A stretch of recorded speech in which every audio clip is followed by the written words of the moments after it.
Vietnam declared independence following World War II and the defeat of Japanese forces, setting the stage for 3 decades of US intervention, which would cost the lives of up to nearly 4 million people in Vietnam, hundreds of thousands in Cambodia and Laos, and over 58,000 American service personnel.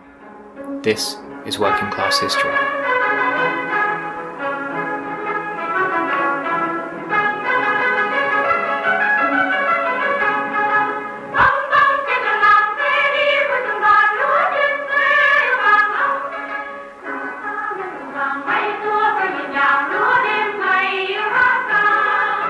Today we continue our series of episodes about the Vietnam War, and I'm very pleased to be joined by author and activist, and perhaps the world's foremost critic of US foreign policy, Noam Chomsky. With Professor Chomsky, we explore the geopolitics of the conflict and what the rationale was for US military involvement, and we examine the prevailing intellectual and media narratives about the conflict. Then we're going to look at the human costs of the war, primarily on the civilian population of the region. Professor Chomsky, can you tell us what was the background to US involvement in Vietnam? Well, the background begins right after the Second World War. At that point, the US was in a position of overwhelming power with no precedent in history. Planners knew about it. They'd been planning for it for several years because they assumed that would be the outcome of the war. And it was in a position to try to organize and determine the structure of almost the entire post-war world. And there were several conflicting concerns, and Vietnam falls right within them. One goal was to create what was called an open society, a society in which, in practice, it would mean US-based enterprises would be free to invest, to exploit resources, and so on. It was to be a level playing field, but level means the guy with all the power wins, just like Britain a century earlier, when it came out in favor of laissez-faire after it was way ahead of everyone else. It was approximately the same in 1945. So one principle was try to create an open world system.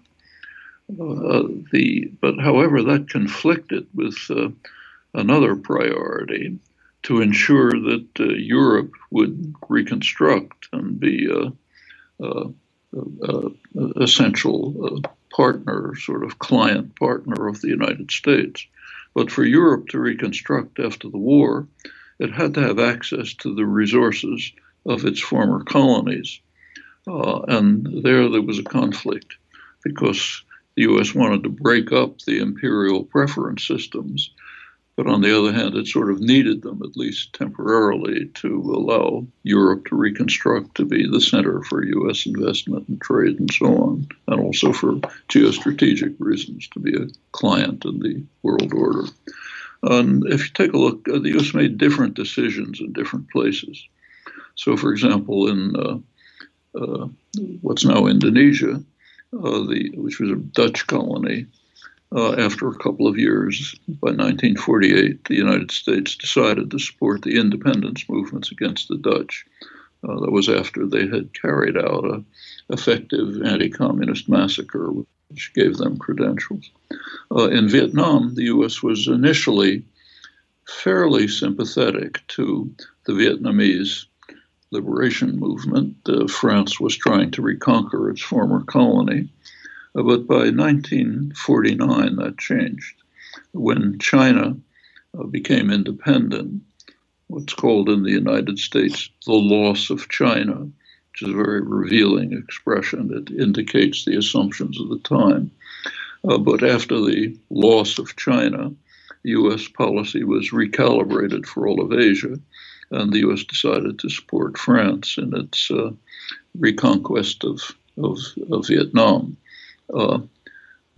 Then was bitter war, went on for several years. Finally, the U.S. provided almost all the arms and so on, but ultimately France decided to withdraw in 1954.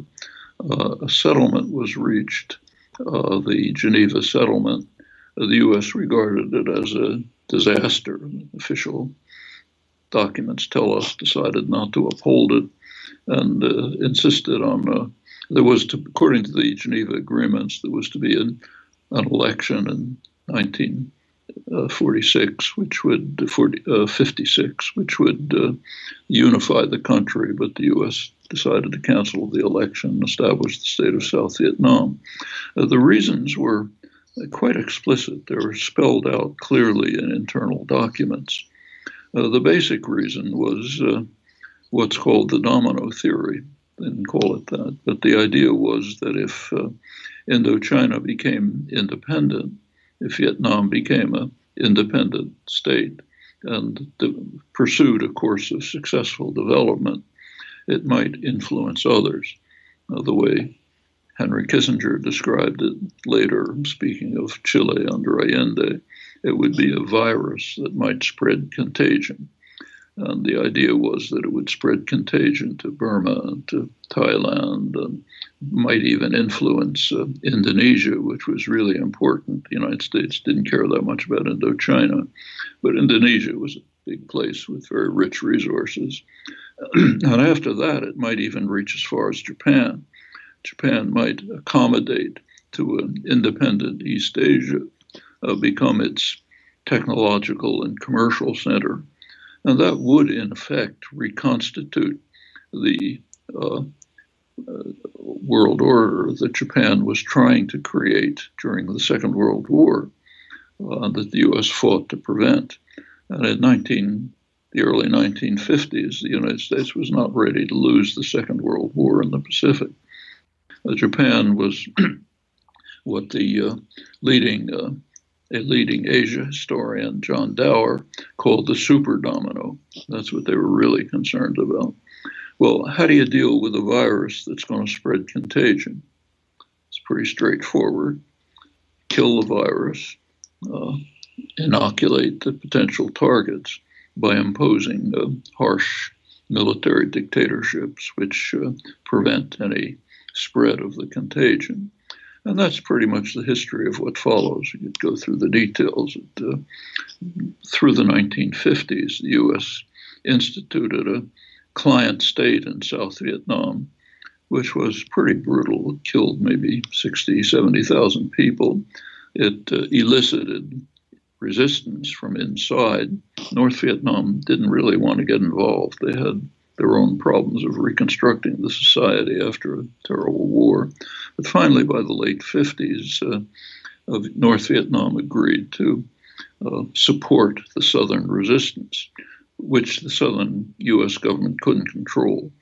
John F. Kennedy came into office, sharply escalated the war, sent the U.S. Air Force to start bombing South Vietnamese targets, mostly in the rural areas, authorized napalm, initiated programs to drive the peasants into what were called strategic hamlets, basically concentration camps.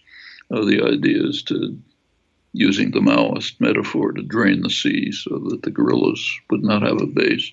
And then it went on from there. And in fact, although it's called a U.S. defeat, that's very misleading. The U.S. did not succeed in turning Vietnam into an obedient colony, but on the other hand, it achieved its major goals. Vietnam is not a successful independent country that will be a model for others, and the region was in fact protected by vicious dictatorships in every surrounding country. In fact, in the main and most important one was Indonesia in 1965. General Suharto carried out a coup in Indonesia, slaughtered maybe 500,000 or 1 million people, wiped out the only mass-based party. This was greeted with utter euphoria in the West, unconcealed euphoria in the United States, England, Australia. They couldn't contain themselves with joy. And it meant that Indonesia was safe. It wouldn't fall. In fact, years later, McGeorge Bundy, who was the national security advisor for Kennedy and Johnson, reflected that might have been a good idea to stop the Vietnam War in 1965. South Vietnam was already pretty much destroyed. The Vietnam altogether was severely damaged. The surrounding areas were all protected. So the logic of the intervention had essentially succeeded. The United States was not innovating anything in this respect. The domino theory is often ridiculed when the dominoes don't fall. But then you have to ask yourself, why didn't they fall? Well, I just described the reason. But the domino theory is never abandoned because it's correct. It's absolutely correct. It goes way back into the history of imperialism. If Americans ought to be well aware of it, the American Revolution was regarded exactly the same way by the Europeans. King George III was concerned that if the American colonies achieved independence, the British Empire would begin to erode.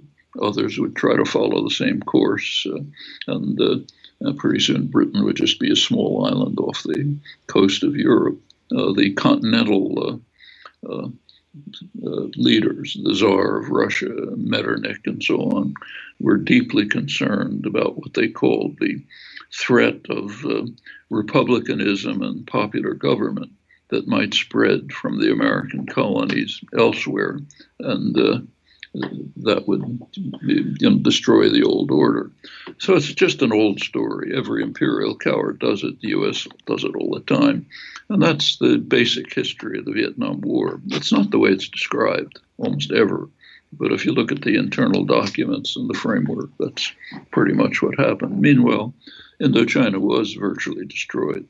The war spread to Laos and Cambodia. All sorts of hideous things took place. Vietnam has sort of begun to recover, but within pretty much the U.S. orbit. I should say it was always clear, except to American strategists, that Vietnam was not concerned with America. It was concerned with China. I can tell you a personal anecdote if you like. I visited North Vietnam in 1970 at the peak of the bombing. It was very intense at the time.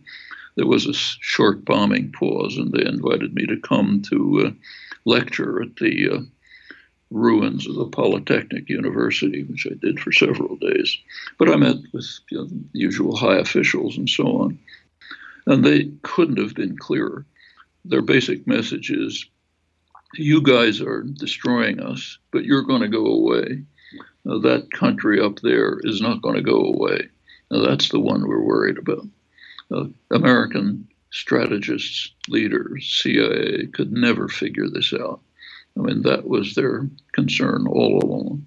And now it's, in retrospect, should be obvious. In fact, by 1975, Vietnam was at war with China, but 1980. But I think that's the fundamental story. Yeah, okay, thanks. And as you say, that's not the standard account which is given by conservative or even liberal commentators, which is typified by a recent documentary series by Ken Burns, which kind of put across the standard kind of explanation that essentially, in people in the Soviet Union, ordinary people had a tough time, and they wanted to stop people experiencing those same problems in Vietnam. Well, the Burns approach is the standard one. The United States tried to save South Vietnam from the threat of communism. It was a tragic error, maybe a strategic blunder. We tried our best, put out 60,000 Americans died, fought hard, but just couldn't carry it off, and it was an American defeat. That's the liberal version.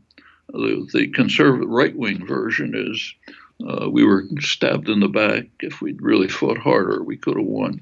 But between those extremes, that's virtually 100% of intellectual discussion. Quite interestingly, it's not the opinion of the public. It's almost never reported. You can find this out if you like. The Chicago Council of Foreign Affairs carries out regular careful polling of public opinion. And at the end of the war in 1975 and on for about 15 years after that, among the questions that they asked were questions about the Vietnam War. And about 2/3 of the population said they thought the war was, I'm quoting, fundamentally wrong and immoral, not a mistake. Try to find that anywhere in intellectual discourse. That's 70% of the public. Now, what they meant by that, you really can't be certain. The director of the survey, John Riley, a well-known social scientist, he commented once and said, well, what it means is people don't want to waste our resources in foreign wars. That's one possibility. The other possibility is they thought that what they said, that it's fundamentally wrong and immoral, not a mistake. But they never dared to ask a follow-up question to determine that. So you can make your own decision. On a similar note, the same, documentary series kind of, and other liberal commentators have done the same, have kind of implied that the US was essentially held hostage in some way by the South Vietnamese regime because they'd said they'd support it. They were essentially had to, do what the South wanted, and they were just put in a difficult situation. Is that an accurate depiction of what happened? It's very easy to test that. In the Kennedy regime, which in fact is the one that really escalated it, Johnson went much farther.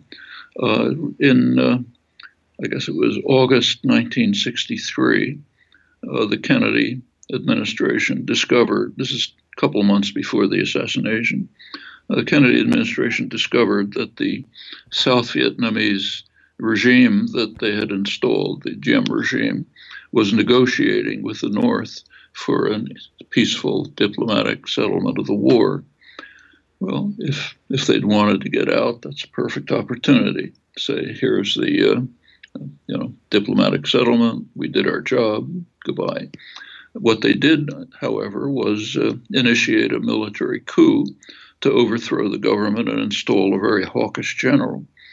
Diem and his brother happened to be killed, and while it was done, that was not the plan, but it happened. But they did install the harshest general they could find, and from then on continued like that. Now, that's the answer to your question. Yeah, and that obviously matches the pattern of US involvement elsewhere in the world as well. So thanks. Same story almost everywhere. And as I say, it's not the US. Britain did the same. France did the same. Oh, yeah, no, of course, yeah. And the Belgians and, Just run through the list. Yeah. So at the time that the US intervention was starting, what was the US media saying about it and about the reasons for it? Just standard anti-communist propaganda. Communists are trying to take over the world. We're defending freedom, so on. In fact, when Kennedy first sent the U.S. Air Force to bomb South Vietnam, which was a significant escalation, I think the New York Times had a 10-line comment on some back page. It was totally insignificant. It was very hard to try to initiate anti-war protest. When I got started giving talks in the early 60s, at the time of the Kennedy escalation, I was literally talking in people's living rooms or in a church with 4 people or something. Meetings were broken up. Public demonstrations were violently attacked. Churches were attacked. It wasn't until about 1967, by which time South Vietnam had been virtually destroyed, that a substantial opposition to the war developed in the United States. Later on in the war, what sort of anti-war activities did you get involved in? By 1965, trying to organize national tax resistance.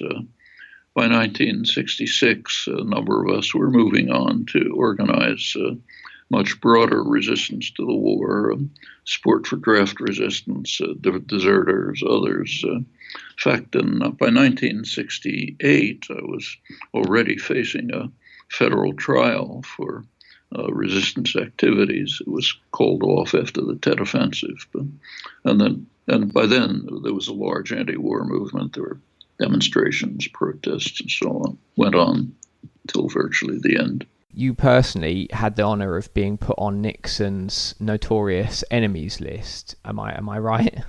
That was an honor. Most of my friends were jealous. Did you experience any negative consequences as a result of that? Not from that.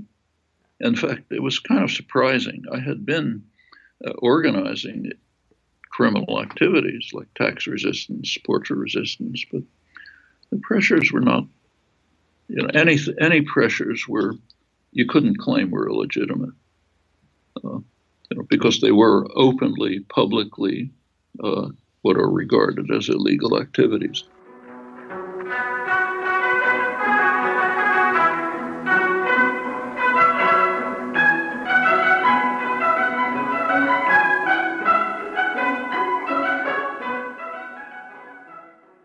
We're currently working on an episode about the movement against the Vietnam War in the US. One person we interviewed, Vivian Rothstein, an anti-war activist, sent us a recording she made in 1967 of a Mrs. Van, a member of the Vietnamese Women's Union, which was taken on tour to be played at meetings of anti-war women. In our view, it's a really important snapshot of people's history, and it gives a vivid but horrific picture of what Vietnamese people, and Vietnamese women in particular, suffered. So we're going to play it for you. But listeners should be aware that it contains descriptions of torture and sexual violence. I've been active over these 20 years in the struggle of my people for our independence. It dates from the resistance war against the French colonialists. I've been a student in Saigon. My family lives in Saigon, but now I'm teaching in the Liberated Zone. I'm married and have a 3-year-old little son. I've made this step for my American friends who are interested about the Vietnam War. I'd like to tell you about the suffering our people and our women in South Vietnam have been daily enduring since July 1954, the date of the signing of the Geneva Agreements, which ended victoriously our 9-year-long resistance war against the French colonialists. If these agreements were not violated by the US government and their lackeys, the Saigon government, we should have known peace and independence these 13 years. Because we just demanded peace and reunification of our country. Hundreds of thousands of our people, among them thousands of women and children, have been arrested, tortured, or killed. If the imprisoned people escape from jail, they are invalid for life because of the tortures. When a group of 4 American women came to Hanoi, North Vietnam, at the beginning of this year, they could meet some of our sisters who have been victims of the tortures in US jails, and who have been secretly brought to North Vietnam to receive treatment in hospitals. These American women have been particularly upset with the case of Trần Thi Ly, a 29-year-old girl, native from Quang Nam province, who has been under treatment for over 7 years now, but has not yet recovered. She was arrested at 18 during a demonstration to ask for the implementation of the Geneva Agreements for general elections to reunify the country. In the prison, she was tied up, and the torturers applied electric currents to her ears, nose, lips, breasts, private parts. They used red-hot pincers to tear off pieces of flesh from her shoulders, thighs, breasts, and belly. From the appearance, she's quite a very nice-looking girl with beautiful eyes, which startle everybody. Many poets from North Vietnam and from friendly countries which have come in hospital to see her have written many beautiful poems on her, especially to praise her courage before faced with her torturers. But she's completely wrecked inside. One can't help being very deeply grieved for her when you think that such a young and charming person would never know love, happiness, and can never be a wife and mother like ordinary people. I'll tell you another case, that of Sister Muay, a young peasant girl of the Mekong Delta, 23 years old. She's a very tiny girl, 1.50 meters tall. She just looks like a child. She has been active from 18 years old in leading all the political struggles of her fellow villagers. I should tell you a little about what political struggles are. Women flock thousands of them to the offices of the puppet administration to ask for the cessation of bombing, cessation of spraying of toxic chemicals on their villages. And they argue with the officials of the puppet administration to ask for compensation of their properties, asking for the release of prisoners, and so on.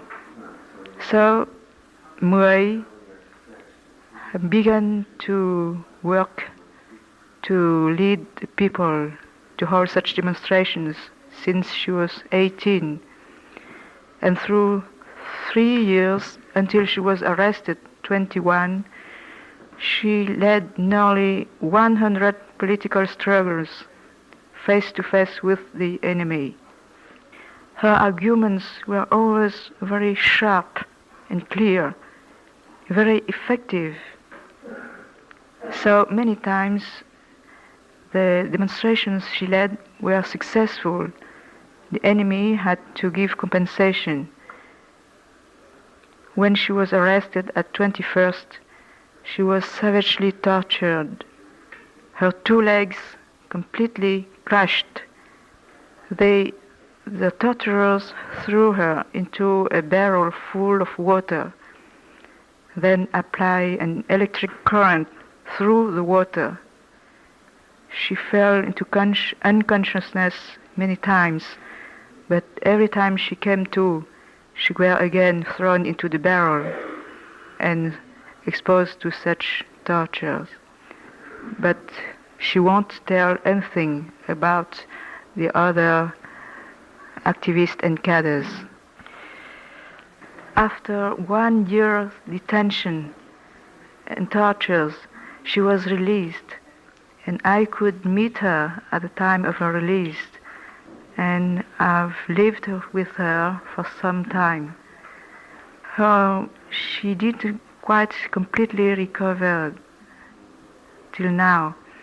Her whole body, her tiny body, I told you, she's looking like a child, just like a child. Her whole body has suffered so much from the electric shocks that whenever there was a stormy weather and there was a lightning, her whole body would jump and shrivel. We pitied her so much, poor little thing, that many of us cried because we didn't know how we could do to help her. One day, one of my friends had the idea of tying a wire to her body and plant the other end of the wire into the earth. It proved to be a good idea because she told she felt some relief.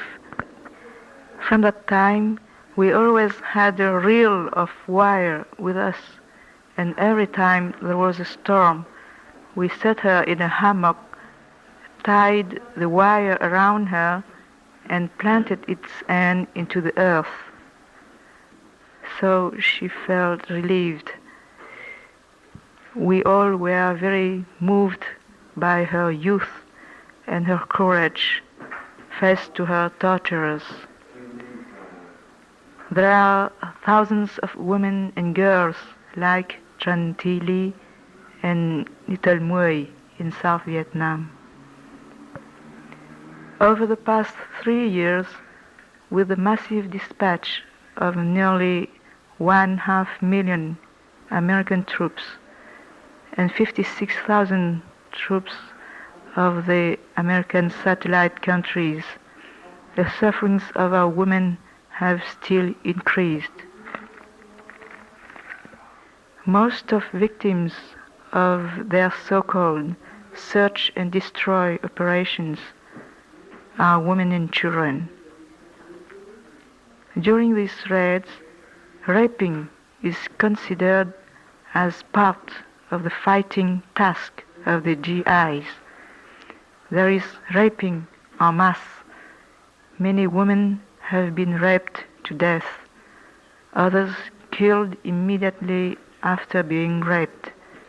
In the towns, high costs of living, rising taxes, misery have driven many honest women to an impasse, either to take to prostitution or to die of starvation.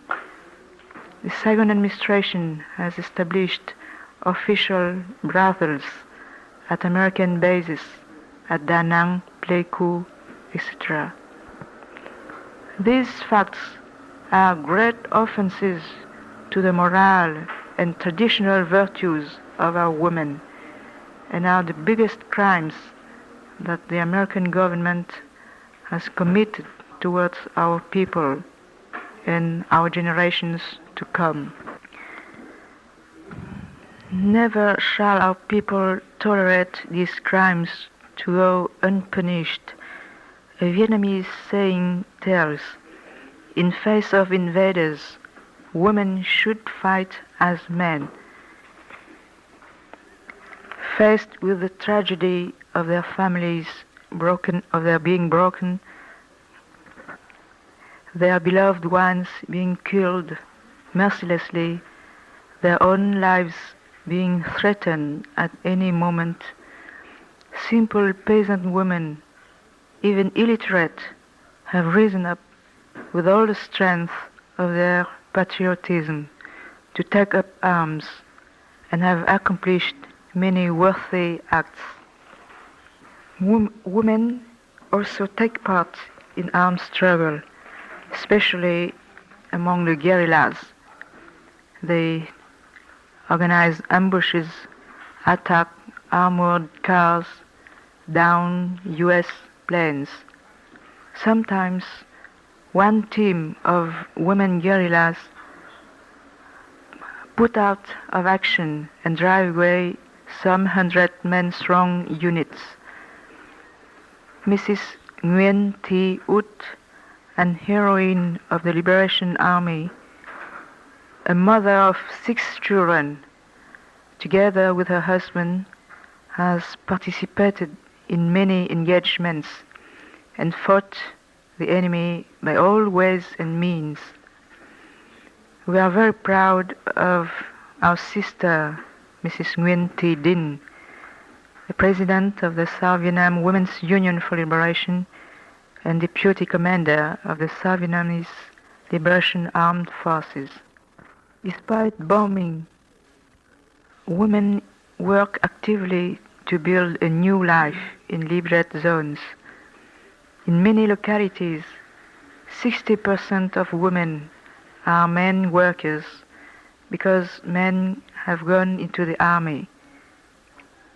The women strive to increase production on over 2 million hectares of land allotted to them by the National Liberation Front in order to self-supply and supplying the army. The South Vietnamese women also actively participate in health, cultural and educational work. Many women medical cadres, midwives and teachers have been trained. In the liberated zone, 80% children of school age can go to school. In one province, there are 94 school mistresses out of a number of 98 teachers. There are thousands of women, civil and military doctors, medical workers in the liberated zone, though the conditions of living are very hard. We do not lose confidence and are determined with our entire people to wage the struggle until complete victory. When we say that we are proud of our women, of the role they are playing, it's not boasting. Never before our women could bring into full play all their capabilities as we are doing now. We are proud because we are building a new life out of countless hardships under the leadership of the South Vietnam National Front for Liberation, the leadership of our organization, the Women's Union for Liberation of South Vietnam. The life we are building now is a new life of self-dignity for ourselves and for our entire people. We understand that the American people, among them the women, are waging a hard struggle to demand their government to end the Vietnam War. But we are confident that this hard struggle will be successful because there is no reason for young Americans to go and die in a country thousands of miles far from home. Neither there is any reason for the American people's lives to be twisted by this war. We wish to you, our American sisters, many courage and good success in your fight for a better life, for civil rights and racial equality, and for a quick end to the Vietnam War. May peace be quickly restored to our country so that our two peoples may live in peace and friendship. Thank you.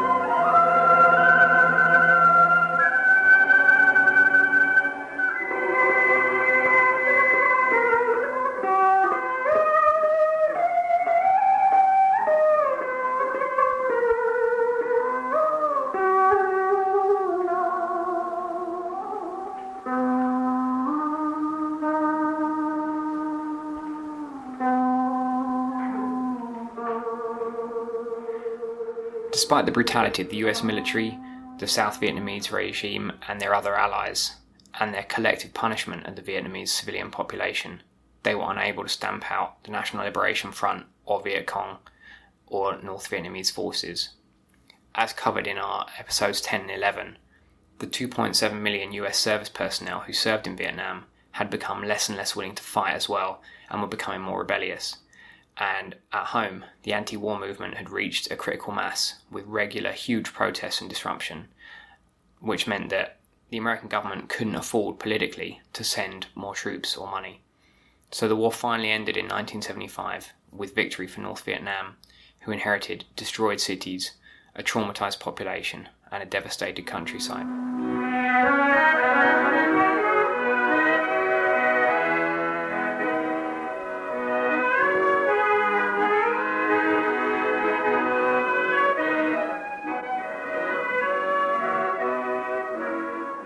That's it for today's episode. Our episode 8 in the Vietnam series is about the strike wave in the US during the war. Episodes 10 and 11 are about the GI resistance.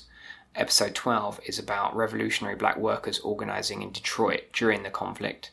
And coming soon, we've got an episode with Vivian Rothstein and others about the US anti-war movement.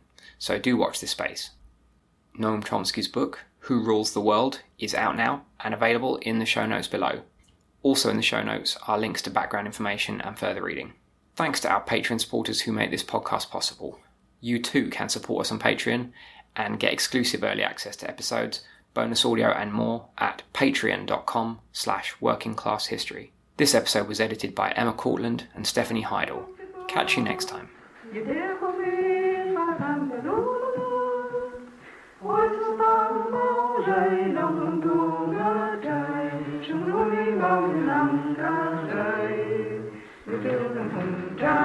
Để trường sinh vinh quang, thương yêu thương ta dung phong đi giữa cùng, vai sẽ vai chung một bóng cờ. Vùng lên dân Việt Nam anh hùng, vùng lên vượt qua bão buồn, thế cứu lấy nước nhà.